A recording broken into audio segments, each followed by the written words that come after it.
Yes, good morning dear friends. अपना last topic है tax के अंदर रिटर्न ऑफ इनकम, जो अब अपन लोग स्टार्ट करेंगे। देखो इंडिया के अंदर कैसा सिस्टम है पता है क्या, कि यहाँ पे ना वॉलेंटरी आप लोगों को टैक्स की जो भी चीजें है उसका कंप्लायंस करने का है। समझ में आ रहा है ना कि बात यहाँ पे ऐसी होती है कि यहाँ पे गवर्नमेंट आपको कोई फोर्सफुली आपकी इनकम बताने वाली नहीं है। यहाँ पे सिस्टम ऐसा चलता है कि आप लोगों के अपनी इनकम को खुद असेस करने का है, आप लोगों को अपनी इनकम को खुद असेस करने का है और उसके बाद में एक स्टेटमेंट फाइल करने का है जिसके अंदर आप लोगों की हर तरीके की income of each and every head, जैसे पीजीबीपी हो गया, उसके बाद में हाउसिंग का हो गया आप लोगों का, उसके बाद में आईएफओएस हो गया, उसके बाद में कैपिटल गेन हो गया। उसकी क्या करेंगे आप लोग सभी इनकम को एक स्टेटमेंट के अंदर बताने वाले हैं। फिर ये टैक्सेबल इनकम आएंगी और इसके ऊपर आप लोगों को टैक्स भरना है और ये टैक्स भरना पड़ता है आपको सेल्फ असेसमेंट टैक्स। ठीक है, ये जो स्टेटमेंट है मैं बता रहा है जिसके अंदर आप लोगों की हर तरीके की इनकम बताई गई, कॉम्पिटिशन बताया हुआ है, हर तरीके का इनकम का अलग अलग टैक्स रेट्स भी हो सकता है, वो सब यहाँ पे जो कैलकुलेशन चल रहा है ये स्टेटमेंट का नाम है रिटर्न ऑफ इनकम। समझ में आ रहा है क्या? लेकिन खास बात ये है कि ये जो रिटर्न ऑफ इनकम है ये आप लोगों को वॉलेंटरीली फाइल करने का है, वॉलेंटरीली खुद होके असेस करने का है टैक्स, उसके ऊपर टैक्स आप लोगों को फाइल करने का है। ठीक है, तो बात ऐसी होती है कि रिटर्न ऑफ इनकम के अंदर ये सब आप इनकम डाल देंगे, ये सब चीजें गवर्नमेंट क्या प्रीज्यूम करती रहती, क्या प्रीज्यूम करती कि ये जो इनकम आप लोग बता रहे हैं वो सही है। गवर्नमेंट कोई फोर्सफुली आपको बताने वाली नहीं है कि आपकी पीजीबीपी की इनकम इतनी है, हाउसिंग का इतना लॉस है, कैपिटल गेन इतना हुआ, शेयर बेच के, घर खरीद के, घर बेच के। तो गवर्नमेंट का यहाँ पे हेतु ये है कि आप लोग खुद अपना इनकम बताओ, उसका सेल्फ असेस करो, खुद की इनकम टैक्सेबल इनकम निकालो और खुद जाके सेल्फ असेसमेंट टैक्स एसएटी भरो। समझ में आ रहा है कि सेल्फ असेसमेंट टैक्स आप लोगों को खुद को अपना रिटर्न बनाने का है, खुद को रिटर्न भरने का है, खुद को टैक्स भरने का है। और गवर्नमेंट क्या प्रिज्यूम करेगी कि सब कुछ बराबर लग रहा है गवर्नमेंट को, तो ये सब चीजें करेक्ट है, ट्रू एंड फेयर है। अगर गवर्नमेंट को डाउट हुआ, अगर सेंट्रलाइज प्रोसेसिंग सेंटर को डाउट हुआ, अगर central board of direct taxes को डाउट हुआ, तो ही आप लोगों का असेसमेंट होगा।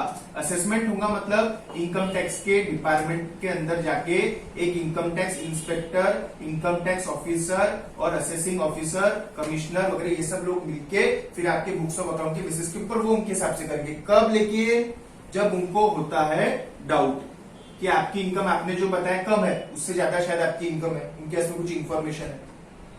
तो बात एकदम सिंपल है कि रिटर्न ऑफ इनकम आप लोग को खुद को फाइल करने का है। अब रिटर्न ऑफ इनकम कहीं कहीं गवर्नमेंट ने मैंडेटरी भी करके रखे हुआ है, रिटर्न ऑफ इनकम कहीं कहीं गवर्नमेंट ने मैंडेटरी भी करके रखे हुआ है। तो अपन लोग स्टार्ट करेंगे यहाँ पे सेक्शन नंबर 139। आप लोगों को दो सेक्शन देखने के रिटर्न ऑफ इनकम में, सेक्शन 139 और सेक्शन 140। इसके अंदर बहुत सारे सबसेक्शंस भी है, तो अपन एक एक सेक्शन देखते चलेंगे। नोट्स आप लोगों को शायद मिल गई होगी। तो बात ऐसी है कि रिटर्न ऑफ इनकम के अंदर अपन लोग जब एक एक सेक्शन देखने वाले हैं तो प्लीज उसकी कुछ डेट्स है वो आप लोगों को इम्पोर्टेंट तरीके से इम्पोर्टेंट है, वो आप लोगों को याद रखने की। डेट्स है, लिमिट्स है, कहाँ पे पैन नंबर कोड करने का है, कहाँ पे आधार नंबर कोड करने का, ये सब इम्पोर्टेंट बात है। उसके बाद में लेट फी कितनी अगर रिटर्न समय पर फाइल नहीं किया, तो ये सब चीजें आप लोगों को ये वाले टॉपिक में पर्टिकुलरली फॉर 1 और 2 मार्क के क्वेश्चन याद रखने की है। अब आ जाइए आप लोग अपने नोट्स में, रिटर्न ऑफ इनकम ये वाली नोट्स आप लोगों को मिल गई होंगी। तो उसके अंदर सबसे पहली बात है section 139(1), voluntarily filing of returns. ठीक है, कंपल्सरीली और वॉलेंटरीली मतलब खुद की ही फाइल करने का है। गवर्नमेंट के नोटिस नहीं भेजेंगे आप लोग को रिटर्न फाइल करो करके, खुद होके आपको रिटर्न ऑफ इनकम फाइल करने का है। सेक्शन 139(1) का सबसे इंपॉर्टेंट बात ये है कि कंपनीज और फर्म्स जो है इनको कंपल्सरी रिटर्न फाइल करने का है। क्या बोला मैंने? कंपनी और फर्म जो है, अपनी पहली लाइन आ जाइए, it is mandatory for company and firms to file their return of income before the due dates as may be specified. Due dates already specified है। ठीक है, पहली बात कि कंपनी और फर्म, कोई भी कंपनी और कोई भी फर्म हो, उनको रिटर्न ऑफ इनकम फाइल करने का है। अब इंडिविजुअल्स की अगर मैं बात करूं, इंडिविजुअल्स HUF, AOP, BOI, अगर मैं इनकी बात करूं तो इंडिविजुअल्स, HUF और इसके अलावा जो भी रहते होंगे, कंपनी और फर्म के अलावा ये सब सेक्शन आ गए। ठीक है, अब इंडिविजुअल्स, HUF, AOP, BOI को रिटर्न ऑफ इनकम कब फाइल करने का है? अगर उनकी taxable income before any deduction कौन से रहते रहे? डिडक्शन अपने रहते चैप्टर 6 के। चैप्टर 6 के अंदर कौन से डिडक्शन आते हैं? 80C वाले आएंगे। 80D वाले आएंगे, 80DDB वाले आएंगे, मतलब वो सारे जो लाइन ऑफ सेक्शन है 80C वाले, 80CC वाले, CCD वाले, 80D वाले, DDB वाले, 80G वाले, ये सब जो सेक्शन है, हर तरीके का सेक्शन जहां पे आपको डिडक्शन मिलता, हर तरीके का सेक्शन जहां पे आप लोगों को डिडक्शन मिलता है, तो वो डिडक्शन करने के पहले, मतलब देखो अपन लोग टैक्सेबल इनकम निकालेंगे, जैसे मैंने मेरी टैक्सेबल इनकम निकाली 7 लाख रुपए, लेकिन इसमें से 1.5 लाख रुपए का मेरे को काय का एग्जाम्पशन है, जैसे मैंने LIC खरीदा तो 80C के अंदर मुझे डिडक्शन है, तो मेरी इनकम कितनी हो गई 5.5 लाख रुपए। समझ में आ रहा? तो क्या मुझे रिटर्न ऑफ इनकम फाइल करने का है कि हाँ, क्योंकि बेसिक एग्जाम्पशन लिमिट कितनी है 2.5 लाख रुपए। नेक्स्ट एग्जाम्पल, अगर मेरा 5.5 लाख रुपए का इनकम है, ठीक है, मैंने 1.5 लाख रुपए का ATC का ये क्लेम किया, ठीक है, तो इसके अंदर मेरे टोटल इनकम कितना हो गया यहाँ पे 4 लाख रुपए। क्या मुझे रिटर्न ऑफ इनकम फाइल करने का है क्या? हाँ। आप बोलेंगे 87A का रिबेट है, अरे वो बात की बात है, समझ में आ रहा है कि 87A का रिबेट भी बाद में होता, पहले क्या आपका इनकम 2.5 लाख के ऊपर है क्या? हाँ, 2.5 लाख के ऊपर इनकम है, तो मुझे रिटर्न ऑफ इनकम फाइल करने का है। मेरी टोटल इनकम है मेरी 2 लाख रुपए, मैंने ATC का डिडक्शन क्लेम किया, मेरे को कितना बच रहा 50,000 रुपए। क्या 50,000 2.5 लाख के ऊपर है क्या?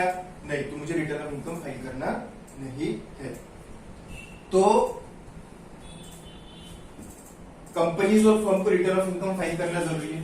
जो इंडिविजुअल्स है, HUF है, और इनके अलावा जो भी व्यक्ति है, अगर उनका total income before any type of deduction exceeds 2,50,000 रुपए, 2,50,000 रुपए, आप बोलेंगे सर यहाँ पे 2.5 लाख भी दिया हुआ है, 3 लाख भी दिया हुआ है, 5 लाख भी दिया हुआ है।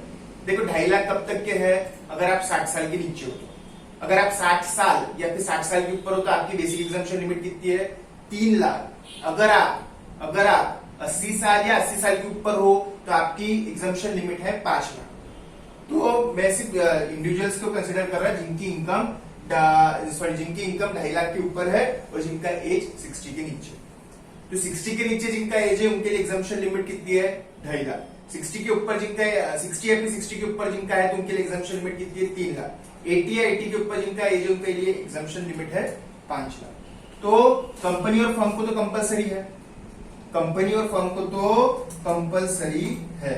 और उसके बाद में अगर आपकी टोटल इनकम एक्सीड्स 2,50,000 एक्सीड्स दिया है, हाँ, ये without giving effect to the provisions of chapter 6A और सेक्शन 54, 54B, 54D, 54EC, ये सब जो कैपिटल गेन के जो सेक्शंस रहते थे, exceeds the basic exemption limit. Exceeds मतलब ज्यादा हो, मतलब 2.5 लाख के ऊपर रिटर्न नहीं भरने का है। सिर्फ मेरा अगर 2.5 लाख है तो कुछ दूसरी कोई चीज नहीं है, 2.5 लाख का इनकम है, कोई दूसरी चीज नहीं है, तो रिटर्न ऑफ इनकम कंपलसरी नहीं है।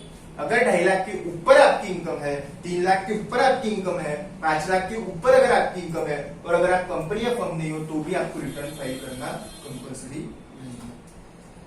समझ में आ रहा क्या? और कब करने का रिटर्न ऑफ इनकम फाइल करना? ऑन और बिफोर दी ड्यू डेट। समझ में आ रहा क्या? अब सपोज मेरी 2.5 लाख के नीचे इनकम है, लेकिन मेरी कुछ प्रॉपर्टी अमेरिका में है, कुछ लंदन में है, कुछ नेपाल में है, कुछ भूटान में है, कुछ चाइना में है। अगर मेरी प्रॉपर्टी उधर है या फिर वो प्रॉपर्टी का बेनिफिशियल ओनर में हो, मतलब प्रॉपर्टी किसी और के नाम की है, रेंट मुझे मिल रहा है, इसको क्या बोलते हैं? Beneficial owner. प्रॉपर्टी जेड के नाम की, लेकिन उसका रेंट मुझे हो रहा है ट्रांसफर, बेनिफिशियल ओनर बोलते हैं। या फिर मेरा कोई bank account outside located India है, इंडिया के बाहर है, तो भी मुझे रिटर्न ऑफ इनकम फाइल करना जरूरी रहेगा। अगर मेरा इनकम 2.5 लाख से नीचे है तो भी, 2.5 लाख से ऊपर है तो 139(1) में वैसे भी कवर्ड है। 139(1) में जो लोग कवर्ड है, लेकिन जिनका बैंक अकाउंट है बाहर, या फिर जिनकी प्रॉपर्टी है बाहर, या फिर प्रॉपर्टी बाहर है लेकिन बेनिफिशियल ओनर आप है, तो भी आप लोगों को रिटर्न ऑफ इनकम फाइल करना जरूरी है। अब इसके अंदर आए हुए कुछ नई बातें जो कि नए फाइनेंस एक्ट से आई हुई है अपन लोगों के पास में, added by the finance act 2019। Important है, ये आखिरी में जो दिया है ना बोल्ड में, वो इंपॉर्टेंट है। Any person other than the company और फर्म, क्योंकि कंपनी और फर्म को तो जरूरी है, who is not required to furnish a return of income under section 139(1). हम 139(1) में किसको रिटर्न ऑफ इनकम फाइल नहीं करने का है? जो लोगों की income is below the exemption limit, लेकिन स्टिल उनको रिटर्न फाइल करना पड़ेगा, क्योंकि नया कुछ अमेंडमेंट आया हुआ है। कब? अगर आप लोगों के पास में ये ABCD के अंदर कुछ चीजें है तो। अब इसके अंदर क्या है? ये देखो बड़े बड़े लोगों की बातें है। इसके अंदर देखो ये बोलते हैं कि अगर आपने आपके एक या एक से ज्यादा करंट अकाउंट के अंदर 1 करोड़ के ऊपर इनकम डाली, 1 करोड़ के ऊपर सॉरी कैश डिपॉजिट किया, तो आपको रिटर्न ऑफ इनकम फाइल करना जरूरी है। आपने बाहर देश के अंदर ट्रैवल करने के लिए आपने आपके फैमिली ने 2 लाख के ऊपर खर्चा किया है, तो भी रिटर्न ऑफ इनकम फाइल करना है। अगर आपने 1 लाख के ऊपर बिजली का बिल भरा है तो भी आपको रिटर्न ऑफ इनकम फाइल करना जरूरी है। इसके अलावा भी कंडीशंस गवर्नमेंट प्रिस्क्राइब कर सकती है। मतलब जिसका बिजली का बिल 1 लाख के ऊपर है, मतलब यार बड़े लोगों को उनको रिटर्न ऑफ इनकम फाइल करना है। जिसने 2 लाख के ऊपर ट्रैवल के ऊपर खर्चा करा तो भी रिटर्न ऑफ इनकम भरने का है। 1 करोड़ के ऊपर करंट अकाउंट में पैसा डाला है, ठीक है। तो बात ऐसी है, इनको भी रिटर्न ऑफ इनकम फाइल करना है। तो पहला पेज अपना क्या बोलता है 139(1) कि कंपनीज और फर्म को रिटर्न ऑफ इनकम फाइल करना जरूरी है। इंडिविजुअल्स को अगर उनकी income exceeds the basic exemption limit return file करना कंपलसरी है, 2.5 लाख, 3 लाख, 5 लाख, ठीक है। इसके अलावा भी कुछ लोगों को रिटर्न ऑफ इनकम फाइल करना जरूरी है अगर उनकी एग्जम्पशन लिमिट से कम है इनकम तो भी। क्यों? Assets located outside India, bank account located outside India, और आप बेनिफिशियल ओनर हो कोई प्रॉपर्टी के आउटसाइड इंडिया, तो भी रिटर्न ऑफ इनकम फाइल करना जरूरी है। नया जो बात है फाइनेंस एक्ट 2019 के हिसाब से वो बोलता बिजली का बिल 1 लाख के ऊपर भर रहे तो भी रिटर्न भरो, 2 लाख के ऊपर खर्चा कर रहे बाहर देश में ट्रैवल के ऊपर तो भी रिटर्न ऑफ इनकम भरो, और करंट अकाउंट के अंदर 1 करोड़ के ऊपर कैश डिपॉजिट कर रहे तो भी रिटर्न ऑफ इनकम आप लोगों को भरना पड़ेगा। सेक्शन 139(1), ठीक है, ओके।